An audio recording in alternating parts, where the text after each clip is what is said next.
Welcome back to Jack of All Trades 505. I'm your host, Joseph. If this is your first time here, welcome. If you're returning, welcome back. This is another experiment in using tattoo ink to render out a picture through using the airbrush. Uh, I've done this one a couple of times before. There's a bata painting that I did, and tiger painting, and there's a couple of other ones that were actually done in ink as well. But I've really been exploring the full kind of capabilities of what we can do with the ink and erasing using water to erase for whatever reason the properties of the tattoo ink on this cardstock. It doesn't seem to absorb completely, and it will actually, if your hands are moist and you don't put some kind of protectant on it, it'll even come off on your hands. So you do have to be careful. And because of that, though, you can use this property, you can use this trait, and kind of erase without erasing.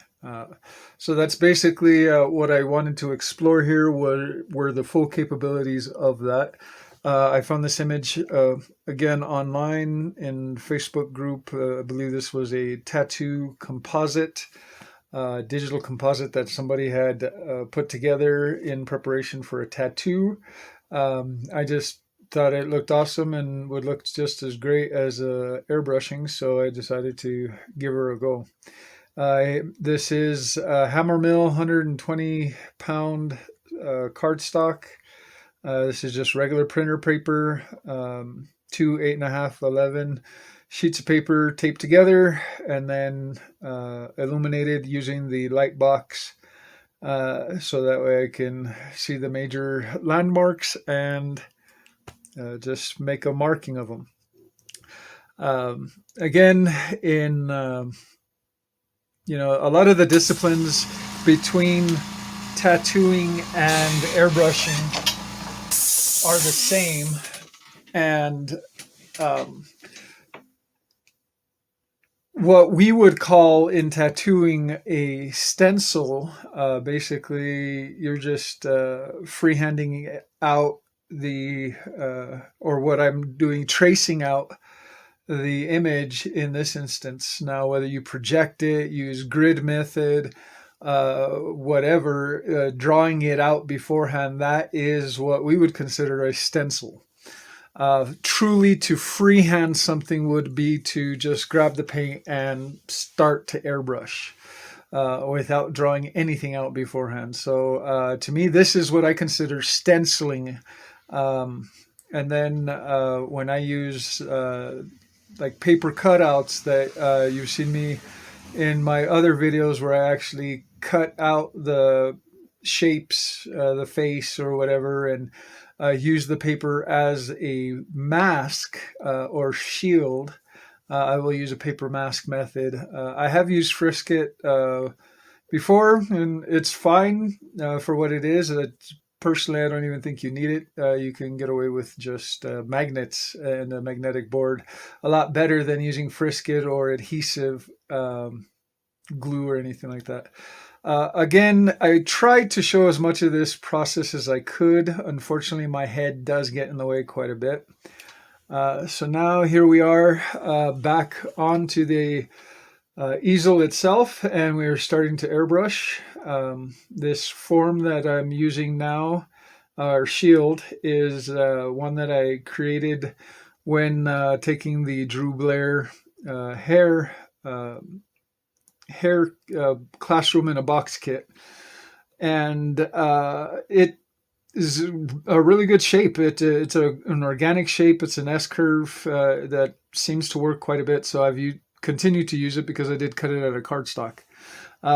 Here again, more hand held shields that I will implement a little bit in this piece. I don't think I use them overly heavy, but I do use them when I need a sharp edge, just because again, when you're trying to achieve a certain an effect, a even gradient that transitions from one area to another, ideally you want to start off of the area somewhere before where you actually want to lay down your pigment or your color, and start to lay it in gradually, heavier, getting heavier and heavier. And sometimes, again, you can't do that if you're doing it completely freehand. You do need some kind of mask or shield or something. So again, that would be the difference between a true freehand, I guess, uh, and masking or whatever. Excuse me. Um, Now here, you will notice in the video that I am using a two airbrushes. The first one, the one that's actually laying down the paint or the ink, is the custom Micron Takumi. Um, and the one that I'm using to spray the water is the Krios PS270 0.2 millimeter.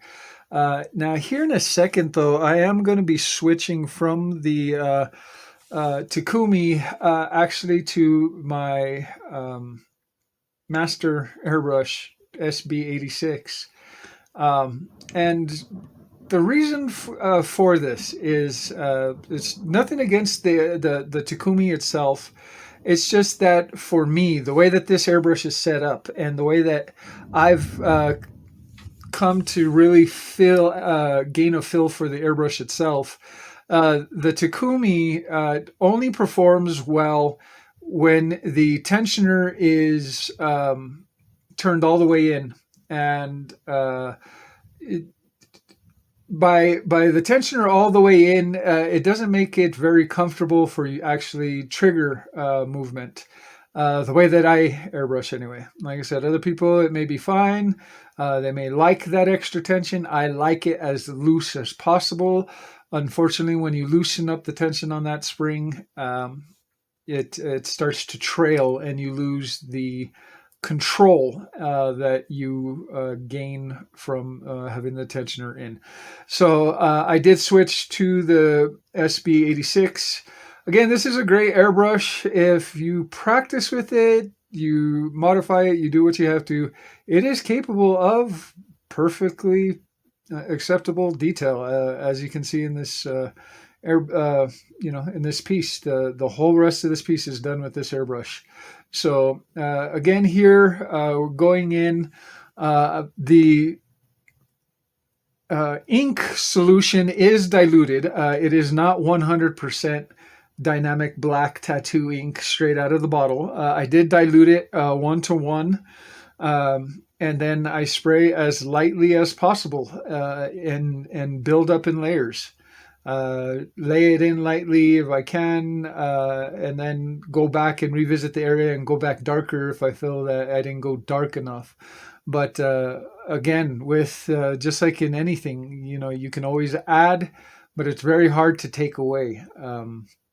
And you will notice that with the nature of even spraying the tattoo ink, that while you can use the water to spray out some of the paint or the ink, it does not bring it back to 100% white. It does. There's always some contamination. It's always a little dingy, and the paper, while it is resistant to water, does absorb the water and can get damaged. And you will notice that if you are airbrushing or you're trying to erase some ink that you've laid down and you're finding that the airbrush is the water is not pulling it up and erasing back as white as you would like it, give it a few minutes. Let it dry. Go to a different area, then come back to that area once it's kind of dried up, and you'll find that some of that color more of the color will come up than what was coming up before. So, and then again, if you do revisit this area, you do wet it down again.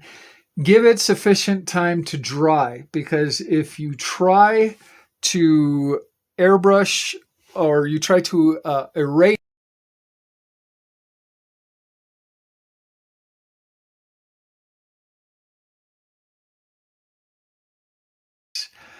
painting, where I did actually end up damaging the paper because I started to erase into it while it was still wet. So don't do that.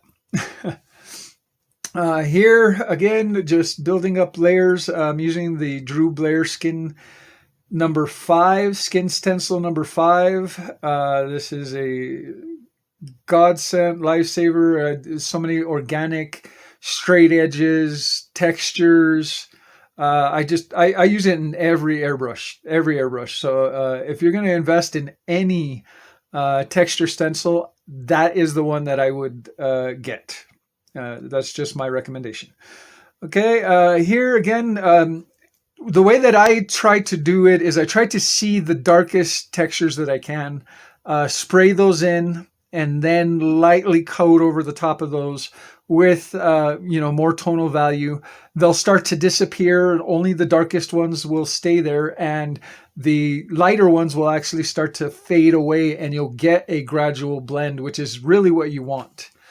Now, this section of the cheek, there's some striations in the cheek that I'm not too sure if those are supposed to be from the skeleton or from the statue that is kind of the ghost image of the angel that you see across the woman's face and across the skull itself. The way that I'm interpreting it, it looks like the ripples of the gown that the angel would be wearing. So that's what I've chosen to interpret it as. Now, whether or not that's what it actually is, I don't know. Again, I didn't design this design in the computer. I didn't put it together. I just found the design online and really liked it. Here you'll notice that I will use my fingers, my hand, everything to create masks, paper cutouts, torn paper, the mylar stencils, hands-free or freehand stencils that I make with the Cricut machine. These are, again, really handy, useful. The trick to a believable, successful painting is trying to balance the sharp edges and the soft edges. That transition from soft to sharp and then back again. Just like in nature, our eyes will go out of focus and then sharpen, and we'll see certain things, certain elements in focus and other elements out of focus. So again, always try to be observant of those factors when painting, airbrushing. Really, I wish I could tell you, this, take this step, or, you go to this area and then go to that area. Really, you have to practice drawing in order to really be able to see and create believable forms. If you don't know how to draw, like if you don't know how to freehand draw, literally without tracing, without projecting, or using a grid method, if you can't draw a believable face freehand, then you need to practice drawing. You need to practice the fundamentals of drawing, the Loomis method, the Riley method of figures. Look at drawing still life and really learn how to see form, how to see shape and tonal values. The Drew Blair course is the best course for color theory that I've ever seen. It opened my eyes even beyond what I thought I knew about color theory. So again, if you're looking to invest in your artwork, you can't go wrong with some of these courses and tools that are out there. But then again, like I said, other tools may be a little overpriced. Sorry. Anyway, so here again, we're just going back and forth. I'm trying to, uh, you know, not go overly dark, see what I can, pull out the highlights, then see if I went dark enough. If I didn't go dark enough, go back in and add more tonal value. So again, this is just a balancing act. Anything that you see, anytime that you're drawing, especially in black and gray, it's all about lights and darks, shadows and highlights. Um, Here I was debating whether or not to do the beads on the rosary freehand or not. I ended up just doing them freehand. They turned out fine. Again, with this method of airbrushing, with the ink and the water, you're able to erase. Even though you do see me at times use a traditional eraser on this piece, because it will take it back even closer to pure white. But remember, you do have to wait for the paper to dry, or else you're going to damage the paper. Again, here, just the beads, they're just practice little circles. Make as small a circle as you can, and try to shape it and shade it so that it looks like a sphere. And practice that a lot. It I airbrush at least 2 hours every single day. Uh, Now, fortunately, I've been I'm in a situation where I have that opportunity. I believe most people can carve out a couple of hours each day if they're honest with themselves. Turn off the TV. You don't have to, watch that episode of whatever CSI tonight. Instead, make a point every night, dedicate yourself to at least an hour, um, every evening, or every day, after work, whatever. An hour. It doesn't take that long. You will get a lot more out of that hour than putting in 5 hours once a week. If you were to do an hour daily, because it keeps your skills fresh, it keeps your mind fresh, it keeps that muscle memory building. And even in what I do every day, on a daily basis, if I'm not actually creating a piece of artwork, I'm doing dots, lines, dagger strokes, fades. I'm trying to repeat the same line that I just created, again and again. I'll practice fading in and fading out of a line. I'll practice continuing a mark in a line, and then seeing if I can build off of that line. And when you look at some of my practice sheets, they just look like a big jumbled mess, but there is method to my madness. Believe me. So here, you will notice that the first portion of the artwork that I damaged by not waiting for the paper to dry, and damaging the paper. So there's, not much you could really say other than be patient. Uh, Spray it, give it time, let it dry. All in all, this painting took 6 hours, and that's from start to finish, from drawing it out to the final product. It took 6 hours of actual painting. Now that is over about an 8 to 9 hour period of time, because I do take breaks. I don't sit there for the entire 6 hours straight. Just airbrushing. I do take breaks. I go and eat lunch or eat dinner, and use the bathroom, and whatever. So I do take a little bit of time, but so like I said, 6 hours of actual airbrushing can take 9, 10, 12 hours sometimes. It just depends on how fast I'm really moving through it. But again, it's, take your time. You don't have to rush this, unless you're on a time constraint. You're doing this for a customer, and obviously time is money. So the faster you get this knocked out and out the door, the more opportunity you have, to do more work, to do other jobs. One, it'll be cheaper for the client if you're charging hourly, and they're more likely to come back for you for more work or to recommend you. Because you're not as pricey, especially if you're charging hourly. So, anyway, that's my plan. That's what I did with tattoos. Um, Hopefully, like I said, we'll take it from there. Go from there. See, what people are willing to pay.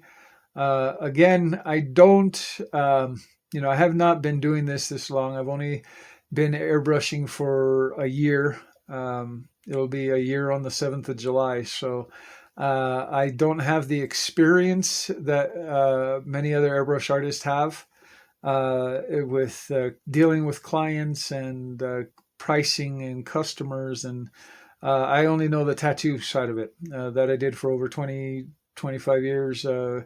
11 years old the first time I tattooed myself. By 12 years old, I was tattooing everybody and their grandma. So, yeah, I've always been into art. I just wish I would have found airbrushing a lot sooner. So again, here seeing the different values, you'll see that I tried to spray in the rose as light as possible, and then I went in and darkened it. Came in, finished off the lace on the sleeve, and now I'm doing a border all the way around. Again, using a texture effects stencil. Here there were a couple of spots that I tried to clear off and ended up making them worse. So I ended up having to add more clouds to the background, and I even went in with a little bit of opaque white just to try to cover up that smudge because it was so ugly. But anyway, this is the completed artwork as finished. It was fun. I still think this is a fun experimental way to create art, and hopefully you can learn from my method. Hopefully I haven't gone too fast for you. Please, if you like this video, hit that like button, subscribe, share it if you could. Help grow the channel. I will be doing more videos here in the future. So again, thank you everybody for joining me, and we'll see you in the next video. Thanks.